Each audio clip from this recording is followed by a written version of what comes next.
heat retaining.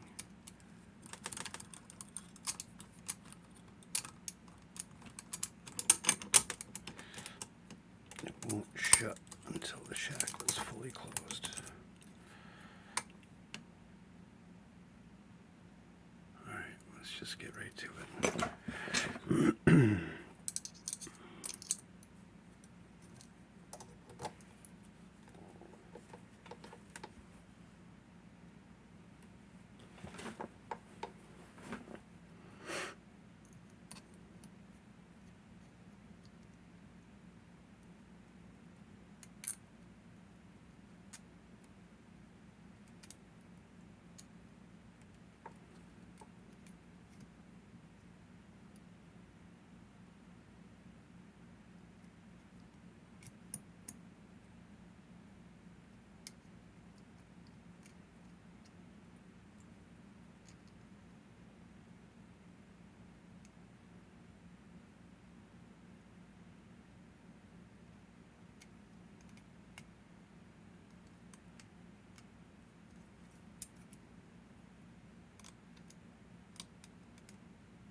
Did we get it? Fuck yes. Oh, I thought that last one was good.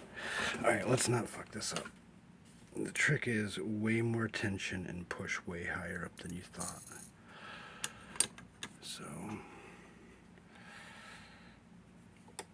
just gonna take it out of the vise.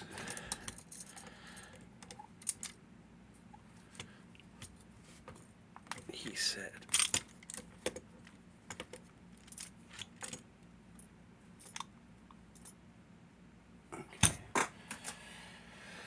Now let's not mess this up like I just did 5 minutes ago.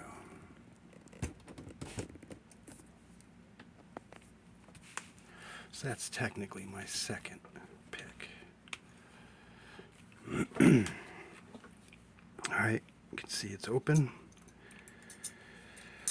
I have to close the shackle to gut it.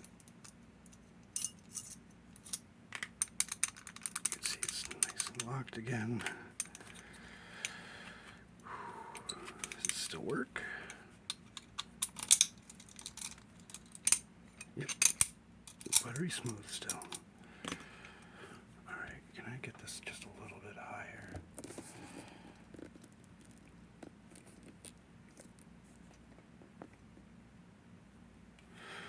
Okay.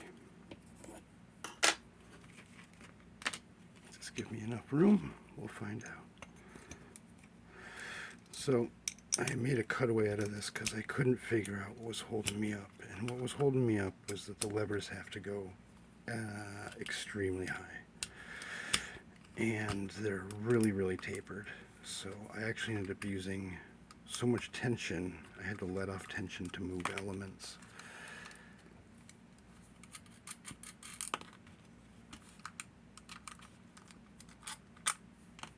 Okay.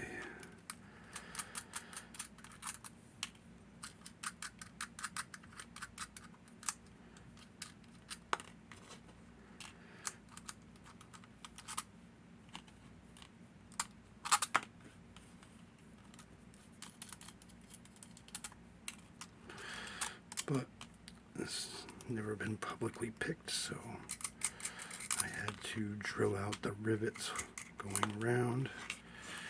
Replaced them with bolts. Keep it all together.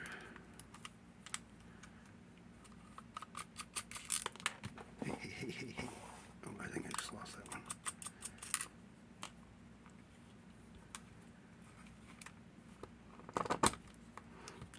This is just a bunch of sandwich plates. Is it still? I'll leave that kind of in frame. So that's our fasteners. There's our tensioner. There's our pick.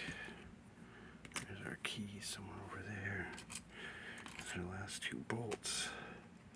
Here's our first cover plate.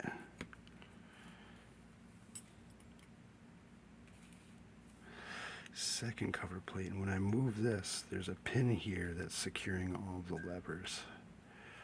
So I'm just going to give it a little twist and release tension from the levers. See, this goes right in behind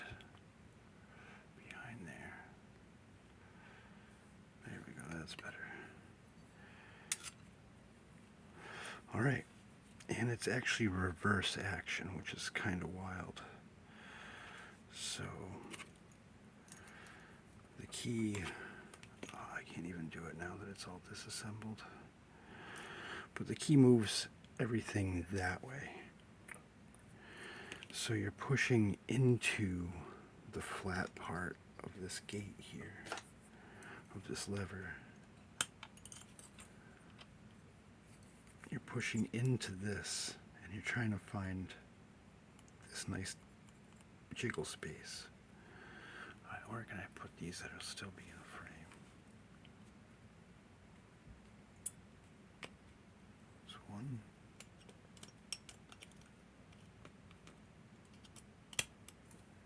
There's two. There's three. 4.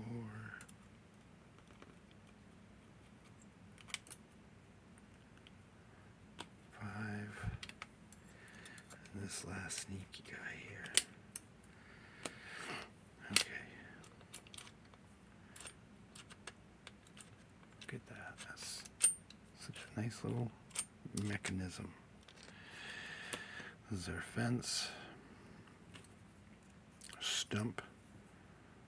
It's just flat. Sorry, that's actually this side. Oh, yeah, you can see a little bit of wear. And these are supposed to go. And that's where the true is. Oh, where did I just take that from? Over here, right? Yeah. I don't really think I need to take all of this out, but here you go. That just all comes up. And I'm not hammering that pin out to pull the shackle all the way out.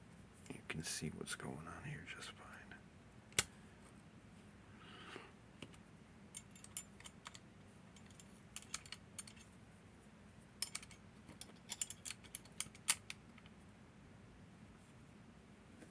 This guy goes back in there. Yeah, so key tensions right off of that. This last lever number 6 here, if you notice, there's no, the belly on it's way up and compared to the other ones. So it's actually really hard to set because you have to like do an extra lift.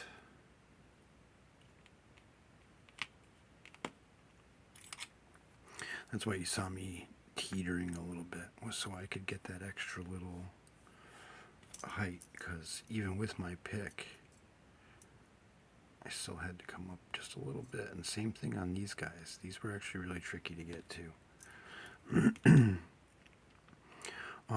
I picked it right before this and I screwed the video up by ending it too soon. When I was pulling the camera over, I stopped it. So this is actually my second pick. First one was about 8 minutes. First try after playing with the Cutaway for about 20 minutes. Second try was obviously faster because I knew what I was doing wrong every other time. So if you're picking one of these, always check this back lever. It would go up, and then as I set other stuff, and the way these levers move, you think they're unsetting, but they're not, and they can almost, it's very difficult, I found, to actually overset them, and when you overset them, it's very clear.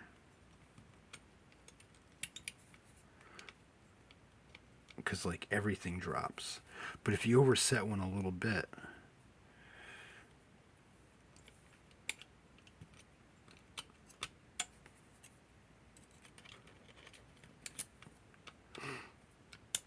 the geometry would just push everything else right out, and you'd pretty much just start right over. And when you're lifting, when I had tension on, it would actually stop on that bottom edge. I don't know if I can even get this in the camera, but this bottom edge of the lever would actually catch the stump because of the way it's moving. So once I got past the top, and there's that free spot where it would start to jiggle, I couldn't actually overset very well because it would catch on that bottom lip. But everything was super tapered, and don't let my time fool you. There was a lot of tension there, and probably a good amount of time, like actually focusing on the cutaway and what it all felt like. So let's just, oh, did I just do that all wrong? I guess we'll find out in a minute.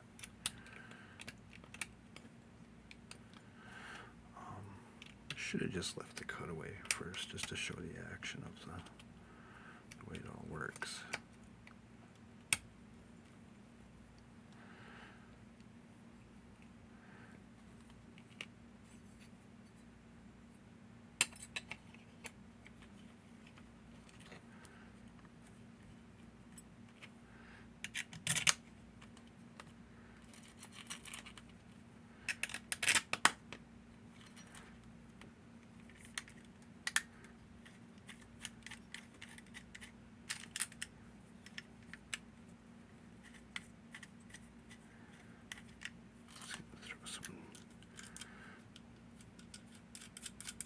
Keep things a little honest, you know. Last thing I need is to drop it and have it go everywhere.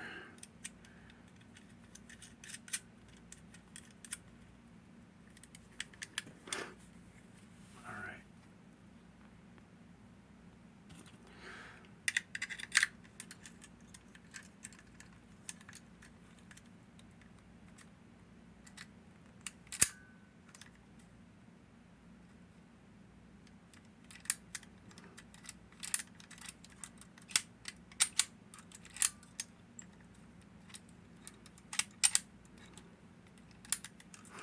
So the levers are actually really kind of long.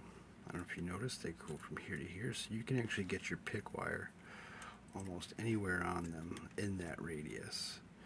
But they are very tall.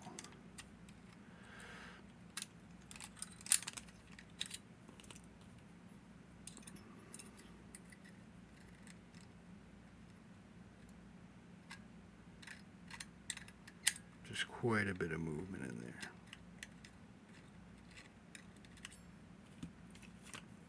Which kind of threw me off because it doesn't look like there should be all that much, but there is. And that's how the lock works right there. Well,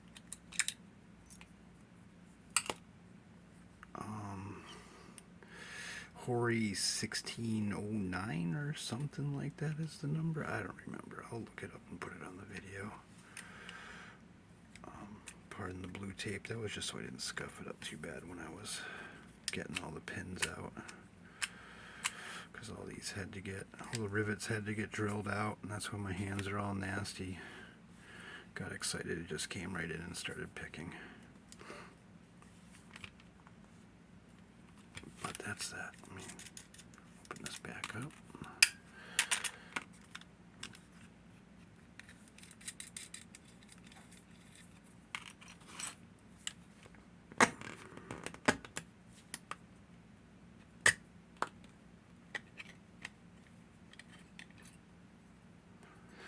And that, there's our nice Hori logo.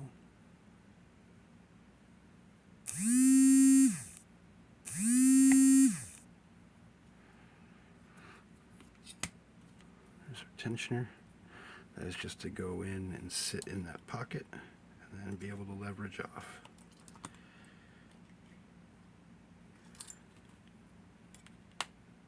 Roughly kind of similar shape to the key. Goes in a little deeper than the key, but that's fine. Pick tip. I actually use this pick tip on a couple other locks. Hands are gross. There's some random hair in there. Don't know where that came from. It's not even my color. Yeah. Thanks for watching, everybody. Hope you have a great day. Cheers.